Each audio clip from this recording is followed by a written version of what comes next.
네, 다음은 그 평면곡선의 그 공률을 조금 더 자세히 좀 알아보려고 하는데요. 여기를 한번 읽어봅시다. 평면곡선의 공률을 카파이콜 t 미분한 거 곱하기 내적 n로 정의하는 경우도 있다.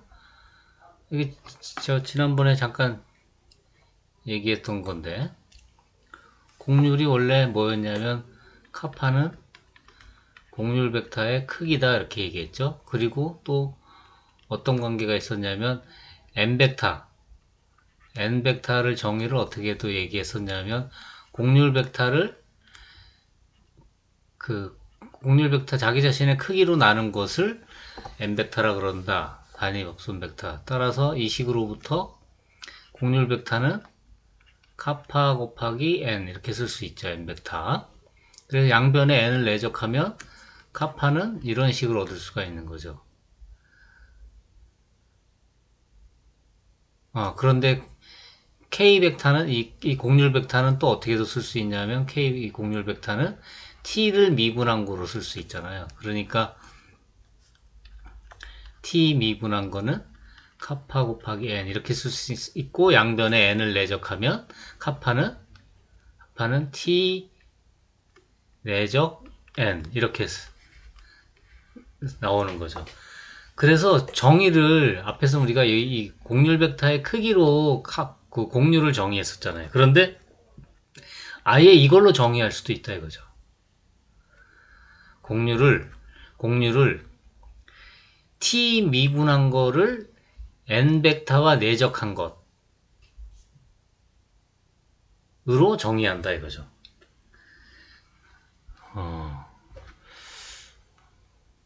그러니까 곡선이 예를 들어서 이렇게 있으면 탄젠트 벡터가 이렇게 있겠죠.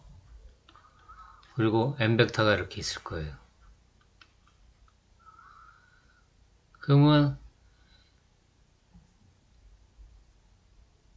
이건 수식하네. t를 미분하면은 이제 t의 변화랑 벡터가 나올 텐데, 그거를 n하고 내적한다는 거는 그 t가 변하는 각도가 n 방향, 좀 말이 이상하네. 그러니까 n 방향 쪽으로 t가 변할 수도 있고, 그러니까 이런 식으로.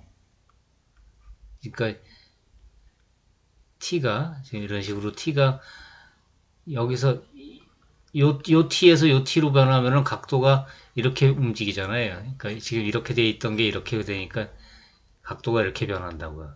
그러니까 n쪽 방향으로 변하죠. 그쵸? 그러니까 아마 요거 내적하면은 플러스일 가능성이 있고, 만약에 평면에서 곡선이 이렇게 생겼다. 근데 이게 탄젠트 벡터다 그러면 n 벡터가 이렇게 생겼을 거거든요. 왜냐하면 t하고 n하고 외적하면 그 001이 그 평면에서는 이렇게 나오게끔 정의를 많이 하니까, 그러면 이 탄젠트 벡터의 변화량은 지금 이렇게 되니까 이 각도라고요. 그러면 이 n 입장에서 보면 얘는 마이너스가 되죠. 반대 방향. 그러니까 이건 공률이 마이너스가 나올 수도 있거든요. 그러니까 다시 말해서 이게 이렇게 정의를 하면 공률이 플러스일 수도 있고 마이너스일 수도 있어요. 그러니까 부호가 생겨요. 부호가 공률에. 그래서 제가 노트에다가 밑에다가 이런 말을 써놨어요. 요거로 정의한 공률을 t 미분한 거를 n과 내적한 거로 정의한 평면 곡선의 공률이에요. 그거를 뭐라고 부르냐면 부호 붙은 공률, 그러니까 플러스일 수도 있고 마이너스일 수도 있다 이거죠. 라고 얘기한다. 오케이? 그래가지고 보면 좀 전에 그림을 제가 여기서 잠깐 그려봤듯이 곡선이 예를 들어 곡선이 뭐 이렇게 움직인다 그러면 이게 탄젠트 벡터가 이렇게 있으면 n 벡터는 주로 이렇게 정의를 해요. 왜냐하면 t 곱하기 n 외적했을 때 아까도 얘기했듯이 이게 0, 0, 1이 되게 그렇게 정의를 한다고 하면 그렇게 n을 정의하면 곡률 벡터를 생각하는 게 아니고 얘를 단위 주법선 벡터를 아예 이렇게 정의를 한다 이거죠. 그래 놓고 보면 이제 곡률이 0보다 지금 이렇게 되면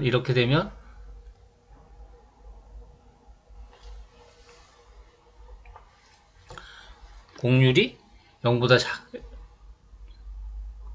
이게 곡률이 0보다 작은 경우 이 n하고 반대 방향으로 지금 탄젠트 벡터가 움직이니까 이 변화가 그리고 얘는 곡률이 0보다 큰 경우 왜냐하면 탄젠트 벡터가 곡률이 세타가 이 n하고 같은 방향으로 움직이니까 세타의 변화가 곡률이라고 그랬잖아요. 그 평면곡선에서는 그래서 이런 얘기를 할 수가 있어요. 지금 여기 보면 뭐라고 되어 있냐면 곡률이 0보다 크면 곡선은 단위 주법선 벡터 n과 같은 방향 곡률이 0보다 작으면 곡선은 단위 주법선 벡터 n과 반대 방향으로 굽었다. 그렇죠? 자, 요거는 이제 나중에 또 다른 얘기를 조금 더 추가로 하기로 하고 요거는 좀 기억을 해두세요. 일단 자, 요 밑에 정리를 보면 평면곡선의 곡률을 아예 계산을 좀 더 자세히 했네요. 평면곡선의 곡률 이거 일반적인 그냥 단위 속력 곡선이 아니라 그냥 그 일반 그냥 t로 표현돼 있어요. 곡률은 카파 t는 알파를 미분한 거를 d세타 dt로 나눈 거고 그거는 이거 뭐야 x 한 번 미분한 거 하여튼 요 식으로 구할 수 있다. 네, 이거를 증명해라 이거죠. 자 그러면 이거를 일단 폼나게 딱 복사를 Shift 윈도우 S에서 얘를 딱 복사를 해가지고 가서 증명을 해봅시다.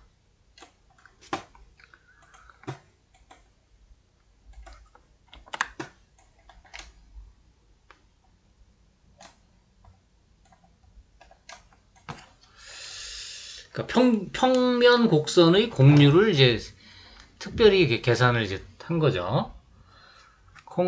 지금 알파 t가 어떻게 주어져 있냐면 xt, yt 이렇게 주어져 있어요. 그렇죠? 그러면 곡률 카파는 어떻게 계산되냐면 d 알파 ds잖아요. 아니 쏘리 d 세타는 여기서 세타는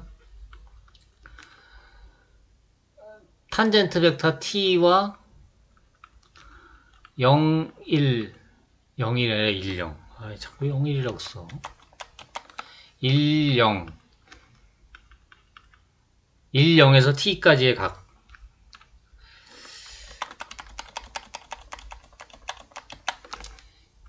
1, 0에서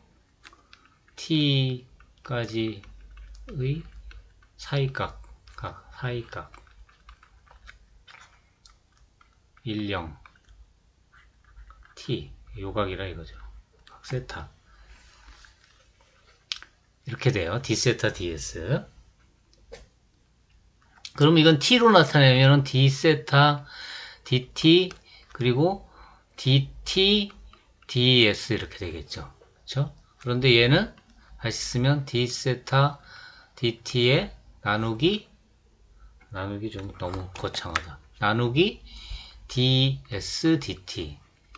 그 ds dt, s를 호의 길이라 그러면 ds dt는 알파의 크기죠. 알파를 미분한 것의 크기, 즉 d세타 dt 하고 알파를 t로 미분한 것의 크기 분의 1 이렇게 써질 수 있다 이거죠. 얘가 알파를 미분한 것의 크기니까. 그래서 요 식을 일단 얻었어요. 요 식을 얻었어요.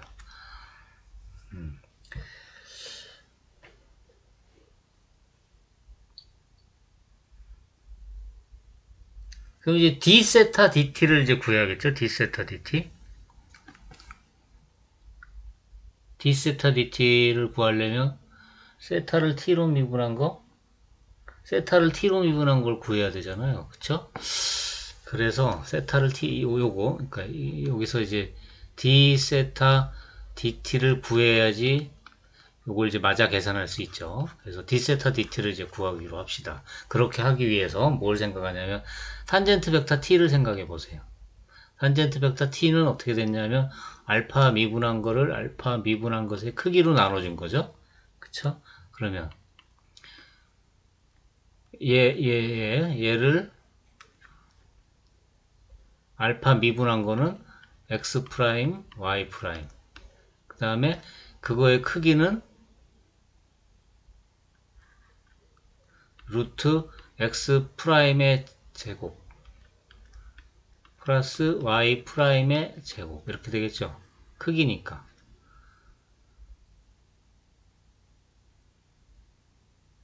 노트에 이거 빠졌네. 노트에 여기 이거 빠졌네요. 얘네들 프라임의 제곱. 그러니까 여기다 x, y들이 다 분모가 얘네들이 다 루트 x 프라임의 제곱 y 프라임의 제곱 이렇게 돼야 돼요. 수정하세요.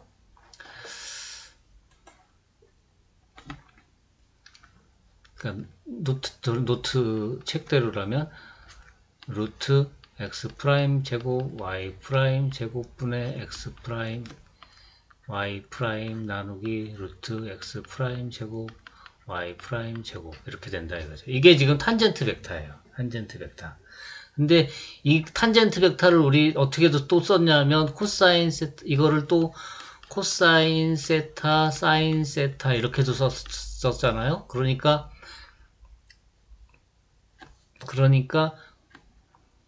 코사인 세타가 루트 x 프라임의 제곱 y 프라임의 제곱 분의 x 프라임 사인 세타가 y 프라임을 루트 x 프라임의 제곱 y 프라임의 제곱 이렇게 해도 되겠죠. 그러면 탄젠트 세타는 나누면 되니까 탄젠트 세타는 코사인 분의 사인 코사인 세타가 분모 사인 세타가 분자 그러면 x 프라임 분의 y 프라임 이렇게 되죠. 그죠? 따라서 세타는 아크 탄젠트 x 프라임 분의 y 프라임 네, 이렇게 돼요. 이게 지금 세타예요. 이게 세타라고요. 세타. 뭘 구하려고 그런 거죠, 우리가? 이거 d 세타 dt d 세타 dt 즉 d 세타가 뭐예요? 아크 탄젠트 x 프라임 y 프라임 이거 미분하면 되죠. t에 대해서 이거 알아요? 아크 탄젠트 x x로 미분하면 뭐게요? 1 플러스 x제곱분의 1 미적책에 보면 나와요. 네, 이렇게 되니까 얘도 t로 미분하면 1 플러스 x 프라임 y 프라임의 제곱분의 1하고 요 안에 거 미분해야죠. x 프라임 y 프라임을 t에 대해서 또 미분해야죠. 그쵸? 그러면 여기다 밑에다 얘는 곱하기 얘는 x 프라임 암산 빨리 해보세요. x 프라임 제곱 분의 하니까 x 프라임의 제곱 y 프라임의 제곱 분의 x 프라임의 제곱 이렇게 되고 곱하기 요 뒤에 거 미분하면 x 프라임의 제곱분의 x 프라임 곱하기 x 프라임 곱하기 y 두 번 미분한 거 마이너스 x 두 번 미분한 거 y 한 번 미분한 거 이렇게 되겠죠. 그렇죠? 그래서 결론적으로 얘 약분되고 남는 거가 x 프라임의 제곱 y 프라임의 제곱분의 x 한 번, y 두 번, x 두 번, y 한 번 이렇게 된다 이거죠. 이게 뭐예요? d세타 dt예요. d세타 dt를 구했으면 앞으로 올라가서 요거 곱하기 d세타 dt죠. 그쵸? 근데 요 알파 프라임의 크기가 뭐냐 하면 루트 x 프라임의 제곱 플러스 y 프라임의 제곱이잖아요. 그러니까 얘랑 곱하면 요게 3중근이 되죠. 아니, 3중근이 아니라 제곱근의 세제곱이 되죠. 즉 카파티는 x 프라임의 제곱 y 프라임의 제곱의 앞에 거가 루트가 있으니까 이거 전체의 세제곱, 즉 괄호를 어떻게 쳤냐, 이걸로 쳤구나. 에 2분의 3 하고 분자는 x 한 번 미분한 거, y 두 번 미분한 거, 마이너스 x 두 번 미분한 거, y 한 번 미분한 거. 그래서 알파 t 이퀄 xt, yt로 주어진 평면 곡선인 경우 지금 뭐였지? 공률을 요렇게 계산할 수 있다. 이렇게 계산할 수 있다.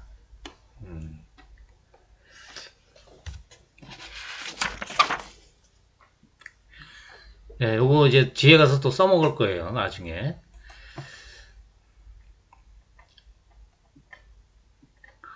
그러니까 지금 공률을 정의하는 것도 이 위에서 보면은 요렇게 평면 곡선인 경우에 요렇게 정의하기도 하고, 이 편이 자꾸, 이게 내가 가늘게 안 했구나.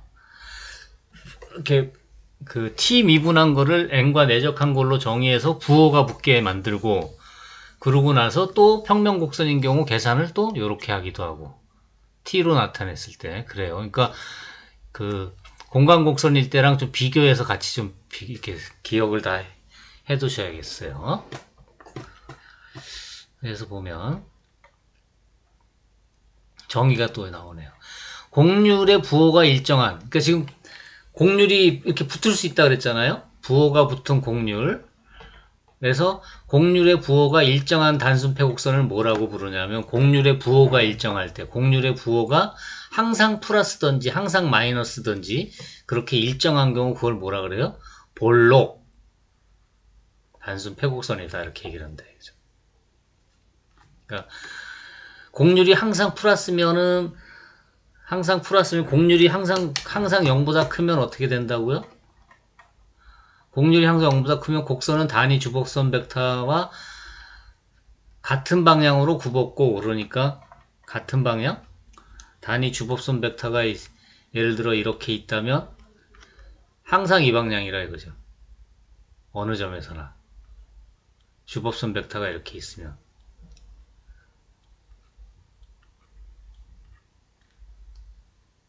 오케이? 또는 항상 마이너스라면 반대로 굽었다는 뜻이니까, 이렇게 이때 있을 때 반대로 굽었으면은 이렇게 굽었다는 뜻이죠. 이렇게. 어쨌든 그려보면 이렇게 볼록하게 되죠. 이게 다 n 벡터가 되는 거죠. 그러니까 n을 어떻게 정의하든, 이쪽으로 정의하든 저쪽으로 정의하든 부호가 일정하면 항상 볼록하게 나온다. 그러니까 부호가 플러스 마이너스 왔다 갔다 해야 울퉁불퉁해지는 거지, 울퉁불퉁해지지, 안 그러면 플러스든 마이너스든 일정하면 항상 볼록해진다 이거죠. 그리고 볼록 패곡선 위에 이렇게 이런 애들, 이런 볼록 패곡선 위에 공률이 극대 또는 극소가 되는 점이 있을 거예요. 그러니까 공률이 가장 큰 점이나 가장 작은 점, 그러니까 예를 들어 공률이 아주 가파르게 휘었거나 아니면 아주 이렇게 밋밋하거나, 아주 가파르거나 밋밋하거나, 아주 가파르거나 밋밋하거나, 아주 가파르거나 밋밋하거나, 이렇게 해서 이런 점들이, 그러니까 공률이 아주 크거나 아주 작거나 하는 그런 점들이 있는데, 그렇게 극대이거나 극소인 점을 뭐라고 불러요? 정점, 버텍스라고 한다 이거죠. 정점. 그래서 원 같은 경우는 모든 점이 다 같죠, 공률이. 그러니까 다 극대고 다 극소잖아요. 그래서 그런 거는 원은 모든 점이 원 위에 모든 점이 다 정점인 거고 타원은 정점이 타원을 이렇게 그리면 공률이 어디가 최대고 어디가 최소일까요? 이렇게 제가 그렸을 때 이렇게 딱 해보면 요점 A, B, C, D 하면 A하고 C가 공률이 제일 크겠죠. 많이 휘었잖아요. 많이 구부러진 점이 여기랑 여기잖아요. 이게 극대가 될 거예요. 극소는 덜 구부러진 거 여기랑 여기 평평한데. 그래서 정점이 결국 A, C, B, D가 정점이라 이거죠. A하고 C는 극대인 거고 B하고 D는 극소인 거고. 그렇게 그 정점이 되는 거죠. 그런데 이런 정리가 있어요. 여기 보면 내용이 여기서 끝이네. 4정점 정리. 그래서 영어로 하면 더 멋있는데. for 4 vertex for vertex theorem 라고 얘기해. for vertex theorem. 꼭지점, 정점이 4개다. 평면에서 볼록한 단순 패곡선은 볼록한 단순 패곡선은 아무리 적어도 최소한 4개 4개의 정점을 갖는다 이거죠. 원 같은 경우는 무수히 많은 거고 정점이 원이 무수히 많은 거고 그래서 뭐 패곡선을 그리면 뭐 이렇게 그리면 막 그냥 정점이 막 여러 개가 이렇게 있을 수가 있는데 정점이 그런 데가 다 정점일 거 아니에요. 여기 최대, 여긴 최소 뭐 이렇게 아니 극대, 여기 극소 뭐 이런 식으로 그쵸? 그래서 이게 되게 많을 수도 있어요. 그런데 아무리 적어도 몇 개까지 가요? 몇 개까지? 4개. 4개까지. 4개 이하로, 4개 밑으로는 안 된다 이거죠. 그러니까 3개짜리는 없다 이거예요. 단순 패곡선이면 3개짜리는 없다 이거죠. 극대나 극소인 공률의 값이 극대나 극소인 것이 3개밖에 없는 곡선을 그리려고 그러니까 패곡선을 그리려고 한번 해보세요. 그러면 패곡선이 안 되고 그냥 열린 곡선이 돼요. 예. 오케이. 문제는 잠깐 읽어보면 평면곡선 이거에 회전지표를 구하시오. 야, 이걸 한번 여러분들이 계산해 보세요. 그림 그리지 말고 그림으로 말고 계산을 하세요. 계산을 통해서 계산으로 해보고 나서 그 다음에 그림을 그려보세요. 그러면 그림을 그려보면 아 이게 그래서 이렇게 나왔구나 라고 이제 이해를 할 수 있어요. 계산 먼저 하고 드세요. 그 다음에 문제 2번은 이게 정의가 이제 이런 다각형 같이 생긴 애들이 있어요. 그러면 얘의 그 회전지표를 구하려면 회전지표는 회전량 ROTC 이 값을 구한 다음에 그거를 2파이로 나누면 되잖아요. 2파이분의 1 곱하면 되잖아요. 그래서 그걸 어떻게 계산하느냐? 그러면 곡선이 지금 C1, C2, C3, C4 이런 식으로 곡선이 여러 개가 서로 이렇게 만나면 C1의 회전량 더하기 C2의 회전량 더하기 C3의 회전량 더하기 C4의 회전량 이 곡선들의 회전량은 이 종점의 세타 값에서 여기 시점의 세타 값을 빼는 거죠. 이렇게 그러니까 ROT C1의 회전량은 세타 요점 B에서 세타 A를 빼면 돼요. 그런 식으로 계산하면 요건 다 나와요. 여기는. 그렇게 해서 계산한 거 다 더하고, 그 다음에 요 외곽, 요 사이각, 요각. 그러니까 요 곡선의 출발점에서 접선을 이렇게 그리고, 그 다음에 고전 곡선의 끝점에서 또 접선을 이렇게 그려서 요각. 또 마찬가지로 요각. 또 마찬가지로 요 접선의 요각. 이 각들을 다 더한 거를 그래서 이거는 그러니까 그 조각 이렇게 조각 돼 있잖아요. 4조각으로 지금 돼 있네, 그림은. 그렇게 조각으로 이루어진 그런 매끄러운 곡선. 그런 걸 이제 조각마다 매끄러운 곡선, 이렇게 얘기를 했죠. 조각마다 매끄러운 그런 곡선들의 회전량은 각각의 매끄러운 곡선의 회전량 더하기 그 곡선끼리 만나는 외곽의 합으로 구한다 이거죠. 예, 요 정의대로 한번 얘를 계산해 보라 이거예요. 얘를 그림으로 한번 계산을 해보세요. 그 다음에 문제 3번은 A 코사인 T, B 사인 T의 공률을 제가 계산했더니 이렇게 나왔어요. 한번 여러분도 이렇게 나오는지 한번 계산을 해보고 요 공률을 가지고 정점이 진짜로 4개인지, 다시 말해서 요 공률의 극대극소를 계산해 보면 그게 4개가 된다는 걸 이제 구할 수가 있어요. 그래서 타워는 공률이 4개구나 하는 것을 알 수가 있다 이거죠. 오케이. 그 다음에 여기 학교 수학 1번, 2번이라고 되어 있는데 1번은 내용이 뭐냐면 다각형, 예를 들어 삼각형은 요게 직선, 그럼 회전량이 얼마일까요? 회전량. 그 다음에 요것도 직선이니까, 선분이니까 회전량. 요거의 탄젠트 벡터, 여기의 탄젠트 벡터. 얘의 탄젠트 벡터의 각에서 얘의 탄젠트 벡터의 각을 빼면 0이겠죠. 요거에다가 그 다음에 외곽의 합을 더한 게 회전량이죠.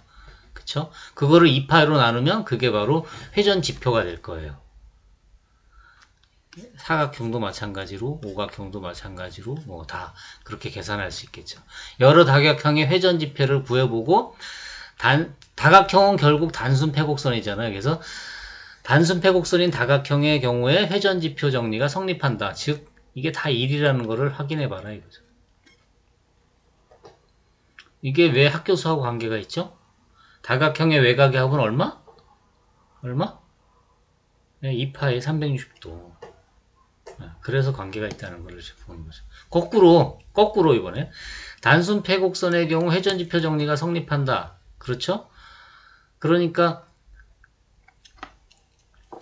얘네들이 다 단순 패곡선이라고 보면 물론 지금 미분은 안 되고 매끄럽진 않지만 그러니까 그 조각마다 매끄러운 걸로 생각하면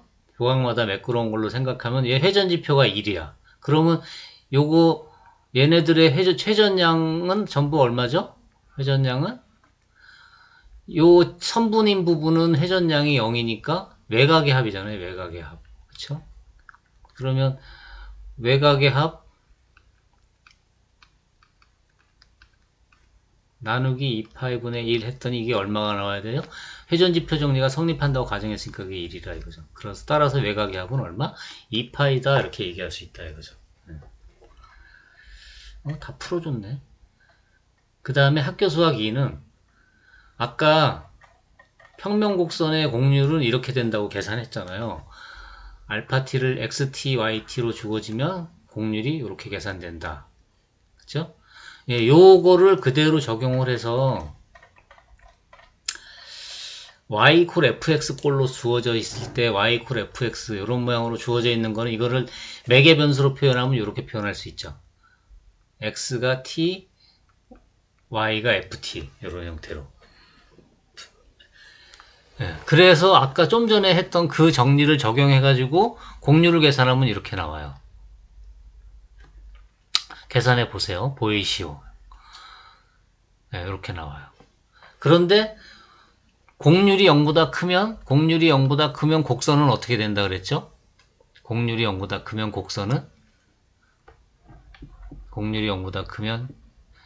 부호 붙은 공률에서 공률이 0보다 크면 곡선은 단위 주복선 벡터 n과 같은 방향으로 굽었고 공률이 0보다 크다는 것하고 요거하고 비교해보면 뭐가 0보다 크면 돼요? 이게 0보다 크죠. y 이퀄 fx에서 이게 미분계수 y 두 번 미분한 거에 부호가 0보다 크면 곡선이 어떻게 생겼어요? 오목볼록하고 이제 그러면 관계지울수 설명이 가능하다 이거죠. 그러니까 결국 그래서 요거를 이제 제가 물어보는 거예요. 1에서 구한 공률을 이용해서 y 콜 fx의 2개 미분계수 y 두 번 미분한 것의 부호와 함선의 오목볼록과의 관계를 설명해봐라. 그러면 그것이 고등학교에서는 어떻게 설명하고 대학에서 미분적분에서는 어떻게 설명하고 그 다음에 여러분들이 지금 미분계알 배웠으니까 미분계알 배운 상태에서는 이렇게 설명할 수 있다. 그래서 고등학교 때 오목볼록 얘기한 거랑 1학년 때 미적에서 오목볼록 얘기한 거랑 그거를 딱 3학년 이제 딱 돼서 보니까 그게 다 이런 관점에서 설명할 수 있구나라고 할 수 있다 이거죠. 이것도 한번 여러분들이 꼼꼼하게 좀 생각을 해보시고 설명할 수 있기를 바랍니다. 요건 나중에 시간이 되면 제가 따로 이건 또 과제로도 팀 과제로도 영상으로 설명하는 팀 과제 낼지도 몰라요. 어쨌든 이것으로 평면곡선 마치도록 하겠습니다. 끝. F10